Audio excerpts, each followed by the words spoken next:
दुलाराय बर' फरायसा आफादा 2022 मायथाइनि combined competitive exam CCE Assam public सार्भिसजों खुंजानाय बे आनजादनि रिजाल्टआ जिहेतु फैबाय आरो बेयाव गणेश चन्द्र बर' लोगोसेनो जेम्स दैमारि आरो श्रबणी बर' डिमासा ब्रह्म आरो मिथुमा बसुमतारी साथाम ACS आरो सानै APS लोगोसे 38 आदार्स जि माने भेरियास सार्भिसाव जायफोरा जायगा आवग्रिनो हाबाय बिथांमोनखौ गोसो गोरबोजों जोङो बरायदों आरो आसामाव गासै 923 जिखिनि पोस्ट दंमोन गासै साक्सेसफुल केन्डिडेटफोरखौ जोङो वेलकाम खालामदों आरो बिथांमोननो जोङो बेस्ट उइसेस होदों थारैनो बर' हारिनि थाखाय बे गोजोनथाव आरो बे आनजादाव जायफोरा गोब्राब नाजानायजों गावनि नांथाबनायजों आरो मोनसे कन्फिडेन्स आरो मोनसे गावनि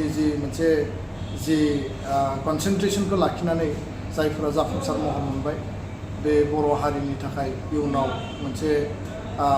नेरसोन जानानै थागोन आरो देग्लायनि बे आनजादाव 38 जिखिनि केन्डिडेटफ्रा क्वालिफाइ जाबाय बियो इयुन जेनेरेशनखौ थुलुंगाखांहोगोन आरो बेखायनो बर' मिडियामजों फरायनाय गोबां फरायसा फरायसुलि गोबां केन्डिडेटआबो बेयाव एचिभमेन्ट मोननो हादों बा APSC CCE खौ क्रेक खालामनो हादों आरो बे थारैनो मादार टां मिडियामजों फरायब्लाबो जों जे मेडिकेल इन्जिनियारिं APSC UPSC आव जोङो क्रेक खालामनो हायो बे प्रमाण आरो बेबायदि एग्जाम्पला गोदोबो दङमोन दिनैबो दङ इयुनावबो थागोन आरो BTR काउन्सिला जि मोनसे बड'फानि मुङै सुपार 50 खालामदोंमोन आरो बेयाव कचिं लानाय सास्नि केन्डिडेटआ क्वालिफाइ जादों बिनि थाखायबो आङो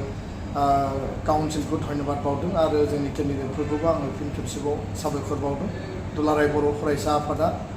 बिथांमोननि न'आव थांनानै जोंनि साक्सेसफुल केन्डिडेटफोरखौ बरायदों आर'नाइजों बिमा बिफाखौ बरायदों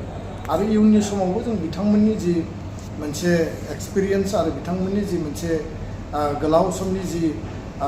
नाजानाय बेखौ इयुन जोलैनो जोङो ओरियेन्टेसनाव आरो कचिंआव बिथांमोनखौ लाबोनानै जोङो मोनसे प्लेटफर्माव जोंनि इयुन जोलैखौ मटिभेसन होनायनि थाखाय जों स्कप होगोन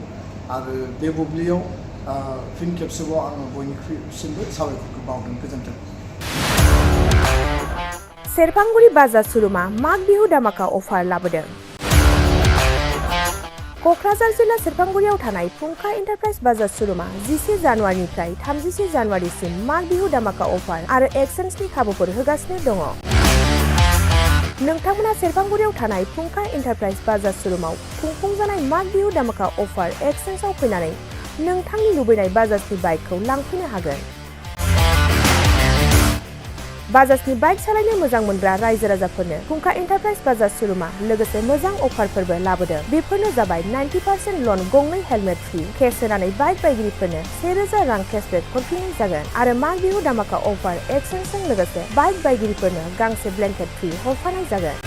फुंखा एन्टारप्राइज बाजार सुरुमा आरो मोजां खाबुबो होबावदों। 500 रां होग्रोनानै गोसोबायदि बाइकखौ आवग्रिना दोननो हागोन आरो गासै गारिजों लोगोसे मोनफा मोनफायै इस्यु गिफ्ट हरफानाय जागोन। आबुङै मिथिबावनो थाखाय 8135872656 आरो 9101547892 जानबुं नम्बराव खौरां लाहरनो हागोन।